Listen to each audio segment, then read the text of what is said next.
What is up with ABC? Like, this deck suddenly is gaining so much. Oh, it's because we just got the entire Punk engine.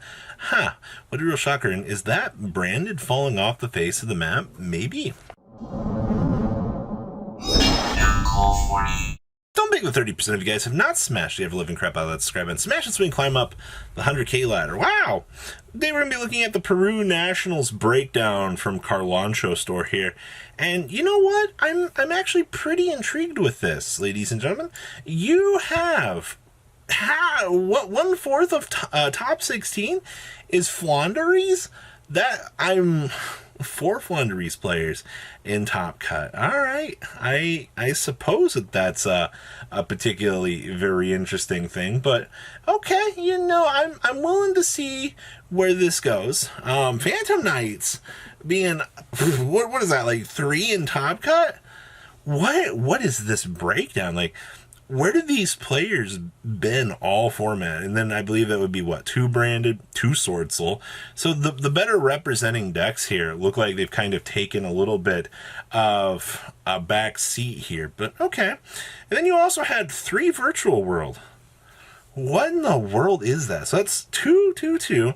And then your one-ups for this event were Eldritch. Well, when we take a look here at deck list in a second, we'll have to wait and see if that's like an Eldritch branded deck or if that's, you know, setting up to do like full combo shenanigans against the opponent. So there's that. We also had 1 Salamangreat as well in Top Cut.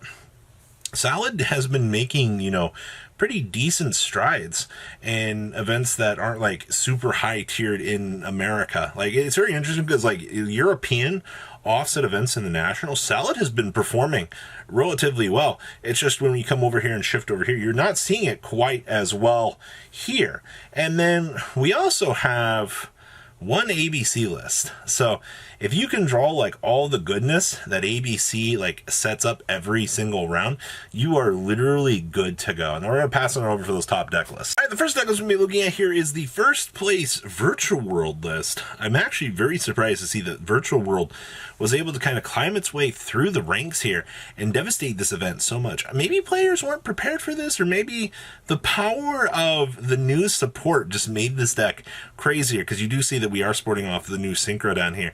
But truthfully, outside of, you know, little things like that, if you're not prepared for Virtual World and you're just like, oh, I forgot how to play against this deck, I guess you're going to have a very bad time here. Second place is actually Flanderies. I mean, considering Flander had so much presence in this event, it's actually crazy.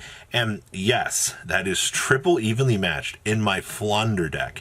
I'm not really sure how I'm supposed to feel about that either, considering the fact that, I guess for gridlock games, it makes your life a lot easier in terms of board breaking ability. But all right, very interesting little things that happened at this event. All right, next up here is our Eldritch list. It is branded. Okay, so yes, we are going to be using that branded package to dominate the opponent. It's also playing a adventure package in here as well, and we're playing anti-spell fragrances in the main deck. This build is literally built out for the meta. Wow, I like this. I can understand why this deck was able to do so well, but depending on what it went against in its Top Cut, I do feel bad for its matchups. Next up here is our top 4 branded list. All right, so we are playing Dramaturgia. A lot of people have cut Dramaturgia at this point in time, which is all right. I see that we also have full branded package in here, as we should. Playing triple Allure with the 2 McCouriers as well. We are not playing Alba Lenitus. Like I said in some other previous videos, I do like the fact that a lot of people have dropped Alba Lenitus, even though it seems like a very good card, but all right. Next up here, Toppy, is our Sword Soul list. All right, so triple Vishuddha, 1 Synthana, double Heavenly Dragon Cycle, double Vessel, very standard stuff.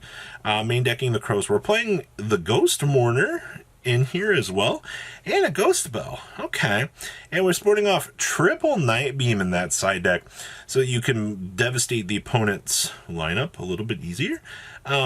I have no other real thoughts for this. Swordsful builds, like I said, get very standardized the more you look at these. Next up here is another top 8 Flander list. This one's not playing evenly matched. Now that I've seen evenly matched in this deck, I'm very intrigued. I see we are playing one Mystic Mine.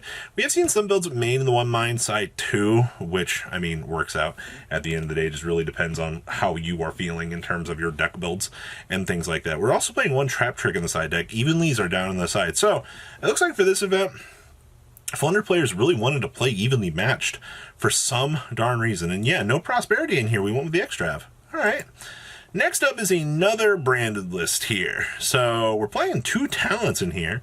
There's our branded list. Double Mercurier for double Allure. We really went with only 2 Allure Darkness. I wonder if we just felt like it wasn't good enough. I also see we have Eradicator Epidemic Virus in this bad boy. Wow. Talk about just being able to fully punish the opponent. That seems pretty crazy to me. All right. In our last top 8 build, hey, ABC made it to top 8. Good stuff. We're playing a 1/1 Magician Souls package in here. All right. We're playing 1 Mystic Mine so that we can actually slow down the pace of the game so we can try to control it. That's fine. Forbidden Droplets in here for board breaking. I just like the fact we have 6 field spells in here.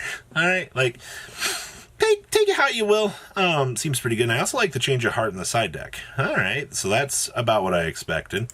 Top 16. So this is where all of our Phantom Knight list went, because none of them top 16 or top 8'd. All right, so we have Legal Knight in here for extension plays. We still are doing the Scythe shenanigans, which is fine. We're main decking triple DD Crow, which feels a little bit more standard at this point. I also see that we're playing a mini little danger package in here as well. I think a lot of people kind of strayed a little bit further away from the danger package, but okay, seeing that its development is back here is a good thing here. Next up is another Phantom Knight list. Okay, so this is Punk version of this. So you'll basically be able to use the Punk engine for what the secondary purpose is, being a level 3 package, so you can climb up and do other board things with this. I mean, you got to remember, like, you have 2 great functionality purposes, Synchro and Exceeding with it. I also see that we are doing the whole Raiders Night into the Dark Requiem. Okay, that's kind of cute. Outside of that, I don't see anything else too spicy here. Next up is Salamangre! Yeah! Oh boy. So, triple DD Crow built into this. Only 2 Signet Minings. Well, I guess you wouldn't want to die to a random Droll Unlock, but we're also maining Drolls, which is fine.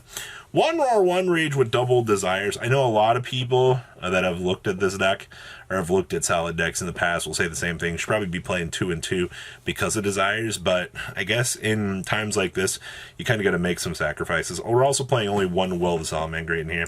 Next up here is another Flounder list. Okay, so this is your more standardized one, where you're playing the Prosperities over the Extravs, so you can get to that advantage engine. I do see that we have, of course, Mystic Mine in here. I love that all these builds just chose to play the 1 Mystic Mine. There was no point in extending out and doing anything crazier at this point in time. The side deck is full of a lot of hate for these matchups, so pretty straightforward here for this. Next up here is our other Phantom Knight list.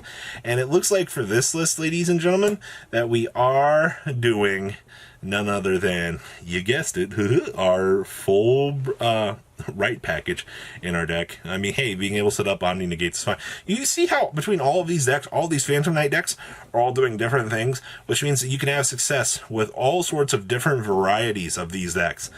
Keep that in mind, all right? That's very important.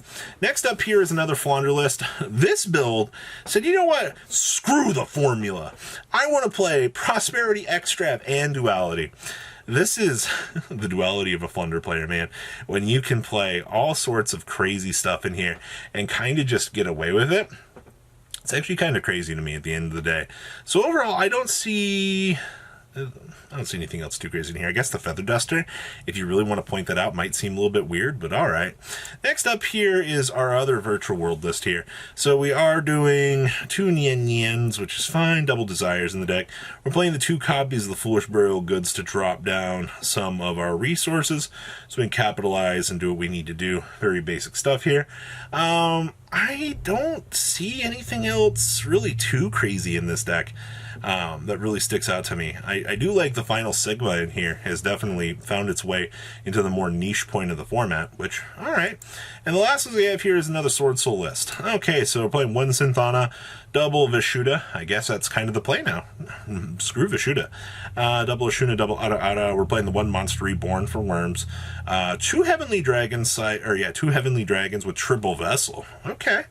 I don't see anything else really too crazy to mention for this list. So that is your breakdown for Peru Nationals. Please, leave a comment down below to my make sure you guys smash the crap out of that subscribe button so you guys don't miss out more awesome content. I'll see your beautiful faces back here later in the day, guys. Peace out.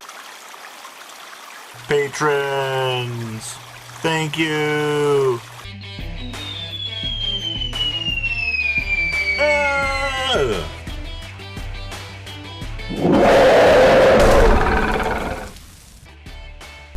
Thank you so much for watching. Check out these other videos.